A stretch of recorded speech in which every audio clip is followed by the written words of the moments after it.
সুনামগঞ্জে ছাত্র জনতার উপর হামলায় মামলা, সাবেক পরিকল্পনা মন্ত্রী এম এ মান্নান গ্রেফতার। ঢাকা বিশ্ববিদ্যালয়ের রাজনীতি বন্ধের সিদ্ধান্ত, গণপিটুনিতে হত্যার মামলায় 6 শিক্ষার্থী গ্রেপ্তার।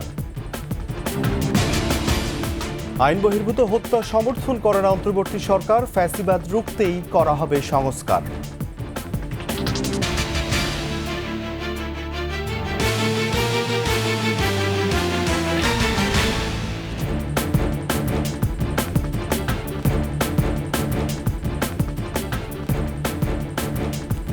শুনছিলেন ফার্স্ট সিকিউরিটি ইসলামী ব্যাংক পিএলসি সংবাদ শিরোনাম। আমন্ত্রণ সকালের 21 সংবাদে, সাথে আছি রাজিউর রহমান। দর্শক, 21 টেলিভিশনের সংবাদ একই সাথে সরাসরি দেখতে পাবেন আমাদের ফেসবুক পেজ www.facebook.com/2124online। এছাড়া সাবস্ক্রাইব করতে পারেন www.youtube.com/21etv চ্যানেলে। সুনামগঞ্জে ছাত্র জনতার বিক্ষোভে হামলার ঘটনায় দায়ের করা মামলায় সাবেক পরিকল্পনা মন্ত্রী এম এ মান্নানকে গ্রেপ্তার করেছে পুলিশ। গতরাত 10:30টার দিকে শান্তিগঞ্জের নিজ বাসভবন থেকে তাকে গ্রেপ্তার করা হয়। পরে সুনামগঞ্জ সদর থানায় নেওয়া হয় সাবেক মন্ত্রীকে।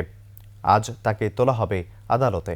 জেলা পুলিশ সুপার গ্রেপ্তারের বিষয়টি নিশ্চিত করে জানান, গেল 4 আগস্ট সুনামগঞ্জে ছাত্র জনতার বিক্ষোভ চলাকালে যে হামলা হয়েছিল তার প্রেক্ষিতে দায়ের করা মামলার এজাহারভুক্ত আসামি হিসেবে এম এ মান্নানকে গ্রেপ্তার করা হয়েছে।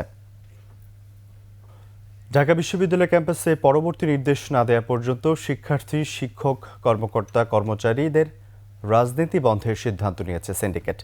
শিগগিরই এই সিদ্ধান্ত কার্যকর করা হবে।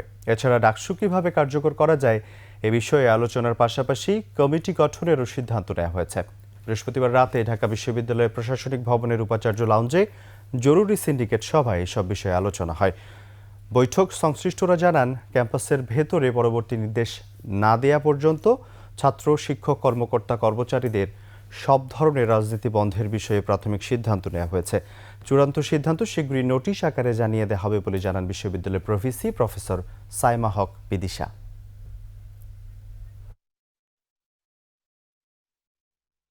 আমাদের যেটা বিষয় যে আজকে তো আলোচনা হয়েছে, বিস্তারিত আলোচনা হয়েছে ছাত্র রাজনীতি নিয়ে এবং সার্বিক বিষয়গুলো নিয়ে। তো সেখানে মতামত এসেছে, সে মতামতের ভিত্তিতে যে সিদ্ধান্ত এবং যে সারসংক্ষেপ সেটা আমরা অতি দ্রুত আনুষ্ঠানিকভাবে একটা বিজ্ঞপ্তি দিয়ে তারপর আপনাদেরকে জানিয়ে দেব। সিদ্ধান্ত যেটা, মতামত যেটা, সেটা আপনাদেরকে আমরা আনুষ্ঠানিকভাবে নোটিশ আকারে, বিজ্ঞপ্তি আকারে জানাবো।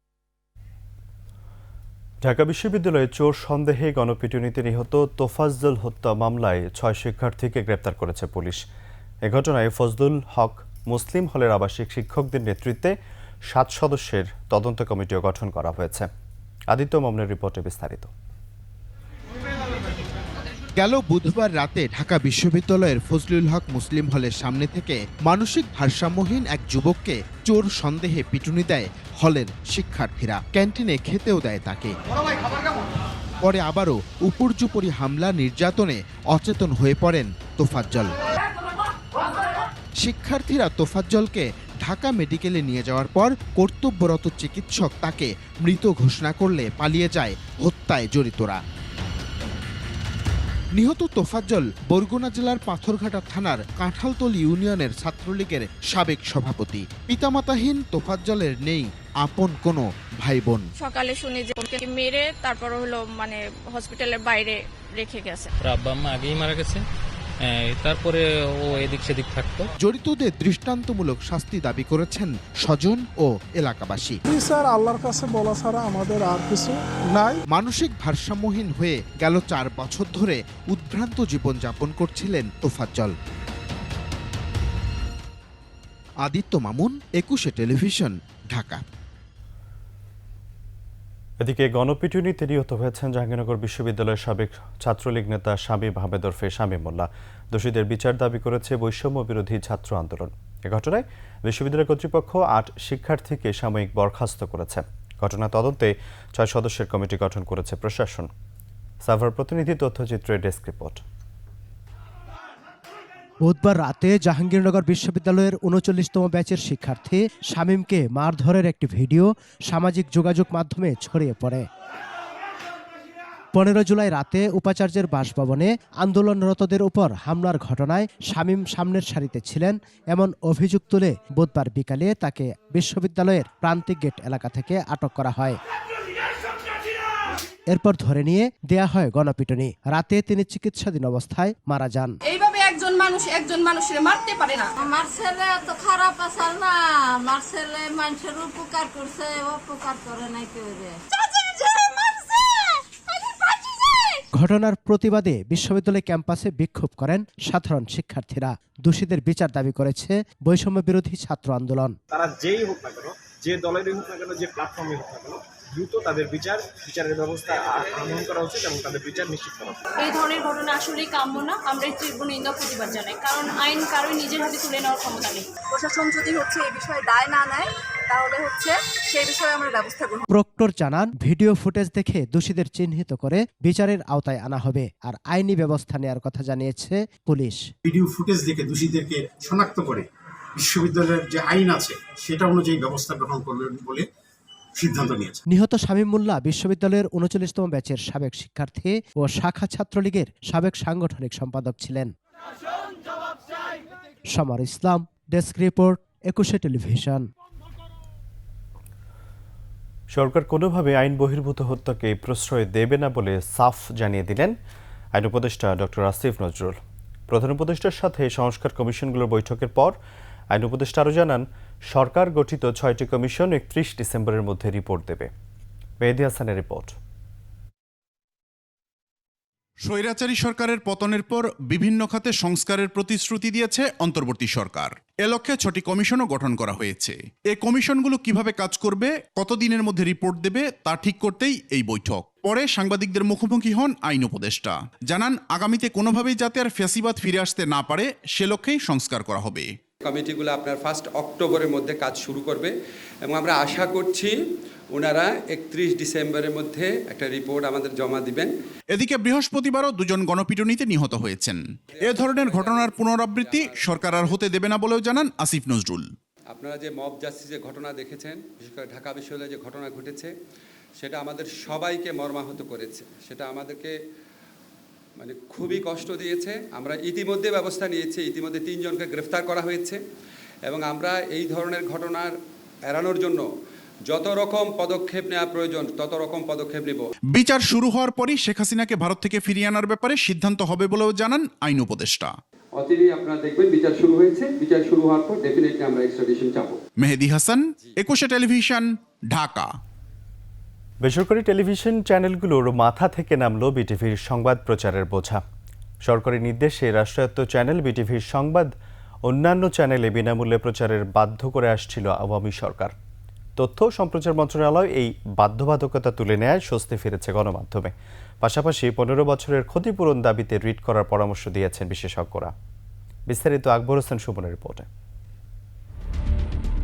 বিনা খরচে বেসরকারি চ্যানেলে রাষ্ট্রীয় প্রচার মাধ্যম বিটিভির সংবাদ প্রচারে নীতিমালাটি বাধ্যবাধকতায় পরিণত করেছিল হাসিনা সরকার। বিজ্ঞাপন বাদ দিয়ে 15 বছর ধরে বিটিভির একঘেয়ে সংবাদ প্রচারে মোটা অঙ্কের আর্থিক ক্ষতির শিকার হয়েছে অন্যান্য চ্যানেলগুলো। 2010 সালের বিধিমালার নির্দেশনা অনুযায়ী আওয়ামী লীগ সরকারের কথিত উন্নয়ন এবং তার নিজস্ব অনুষ্ঠানগুলো প্রচারে বাধ্য ছিল বেসরকারি চ্যানেলগুলো। খুবই খারাপ একটা সিদ্ধান্ত ছিল এবং আমরা বহুদিন ধরে এটার ব্যাপারে কথা বলছিলাম, কিন্তু সেটি পারা যায় নাই। একটা আমলাতান্ত্রিক জটিলতা ছিল, সরকারের বিভিন্ন রাজনৈতিক সরকারগুলোর রাজনৈতিক সদিচ্ছারও অভাব ছিল এবং এটা বোঝার মতো ছিল আর কি আমাদের কাছে। সেটি তুলে দেওয়াতে আমরা একটা স্বস্তির নিঃশ্বাস ফেলতে পারছি বলে বলা যায়। হাসিনা সরকার পতনের পর বিটিভির সংবাদ প্রচারের বাধ্যবাধকতা তুলে নেয় সংবিধান অনুযায়ী মুক্ত গণমাধ্যমের যাত্রার একটি সূচনা হলো, এমনটাই মনে করছেন বিশেষজ্ঞরা। এই কর্মঘণ্টা, এই যে বিজ্ঞাপনের আওয়ার, এই যে সংবাদের আওয়ার, সব মিলিয়ে তারা কম্পেনসেশন যেন একটা রিড করতে পারে। আমি স্বাগত জানাই আজকে যে এটিকে তুলে নেওয়া হলো, যে বাধ্যবাধকতা নাই। আর 21 টেলিভিশনের চেয়ারম্যান ও সিইও আব্দুস সালাম বাধ্যতামূলকভাবে বিটিভির সংবাদ প্রচারের বিরোধিতা করেছিলেন। বাধ্যতামূলকভাবে বিটিভির নিউজ প্রাইম টাইমে প্রতিটা চ্যানেলকে ক্যারি করতে হবে। তখন আমি প্রথম এটার প্রোটেস্ট করি। আমি এটা কোন ধরনের কথা? আপনি প্রাইম টাইমে অযাচিতভাবে আপনি চাপাই দেবেন এই year time, who will bear the cost and all this, এটা তো ঠিক না। তার সাথে আমার ফাইট হয়। আমি কিছু না, প্রাইম টাইমে দিলে অ্যাকচুয়ালি সব টেলিভিশন স্টেশনের ক্ষতি হবে। বিটিভির রাহুমুক্ত হওয়ায় গণমাধ্যমের প্রতি স্যাটেলাইট টেলিভিশন চ্যানেলগুলোর দায়িত্ব আরও বেড়ে গেল বলে মন্তব্য তাদের। বিটিভি তো মানুষ দেখতো না, যার কারণে বাধ্য করতো বিটিভি দেখানো। কি দেখানো হতো? ঘৃণা দেখানো হতো, হ্যাট্রেট দেখানো হতো। আকবর হোসেন সুমন, 21 টেলিভিশন, ঢাকা। মুক্ত মত প্রকাশে ভূমিকা রাখে মুক্ত গণমাধ্যম, কিন্তু হাসিনা সরকারের সময় অবরুদ্ধ সব পেশার মতোই ধ্বংস হয়েছে সাংবাদিকতা। 21 টেলিভিশনকে এমন আক্ষেপের কথা জানালেন হোয়াইট হাউস ও জাতিসংঘের স্থায়ী সংবাদদাতা মুশফিকুল ফজল আনসারী। আক্ষেপ প্রকাশ করে বলেন, বিগত সময়ে দালালি সাংবাদিকতা, এখান থেকে বেরিয়ে মানবাধিকার ও গণতন্ত্রের জন্য নির্ভীক সাংবাদিকতায় আস্থা রাখতে চান তিনি। আরও জানাচ্ছেন প্রণব চক্রবর্তী। সাবেক স্বৈর শাসনের সময় দেশের বাইরে আন্তর্জাতিক প্ল্যাটফর্মে যারা দেশের জন্য নিরন্তর কাজ করেছেন তাদের একজন নির্ভীক সাংবাদিক মুশফিকুল ফজল আনসারী। শেখ হাসিনার একনায়কতন্ত্রের বিরুদ্ধে গুরুত্বপূর্ণ প্রশ্নে নজর কেড়েছেন হোয়াইট হাউস ও জাতিসংঘের স্থায়ী সংবাদদাতাদের। এক যুগ পর দেশে এসে কথা বলেছেন 21 টেলিভিশনের সাথে। গণতন্ত্র রক্ষায় দেশের বাইরে থেকেও কিভাবে নিবেদিত কাজ করেছেন তা জানিয়েছেন তিনি। মত প্রকাশের ক্ষেত্রে বাংলাদেশের অভ্যন্তরে থেকে যারা সব ধরনের চাপ এবং ভয়, ভীতি এবং সংখ্যাকে উপেক্ষা করে যারা এই সাংবাদিকতাকে যারা আপহোল্ড করেছেন, আমি তারা মনে করি যে তারাই বরং সবচেয়ে সাহসী সাংবাদিক। যেমন কনক সারোয়ারের বোন, তাকে কারাগারে থাকতে হয়েছে ভাইয়ের সাংবাদিকতার কারণে। ইলিয়াস হোসেন, তাকে কিভাবে একের পর এক মামলা দিয়ে তার ইনভেস্টিগেটিভ রিপোর্টের কারণে তার রিপোর্টের জবাব না দিয়ে তাদেরকে সাইবার সন্ত্রাসী হিসেবে তাদেরকে আখ্যায়িত করা হয়েছে। দেশের স্বাধীন সাংবাদিকতাকে যারা দালালিতে পরিণত করেছে নিন্দা জানিয়েছেন তাদের কর্মকাণ্ডে। আমরা সবাই দালাল হব, এরকম একটা দৃষ্টিভঙ্গি সবাই, কে কার চেয়ে দালালিতে কত আগাবে, এটার একটা প্রতিযোগিতা ছিল। এবং এরা সাংবাদিকতার নামটা তারা ব্যবহার করেছে, কিন্তু তারা দুর্বৃত্ত চিহ্নিত, কিছু তারা চিহ্নিত হয়েছে, কিন্তু অনেককে আমরা দেখেছি যারা ক্ষতিকর, তারা খুব সহজে আবার খোলস পাল্টে ফেলেছে। এত কিছুর পরও দেশের তরুণদের নির্ভীক সাংবাদিকতায় মুগ্ধ এই পথিতযশা সাংবাদিক।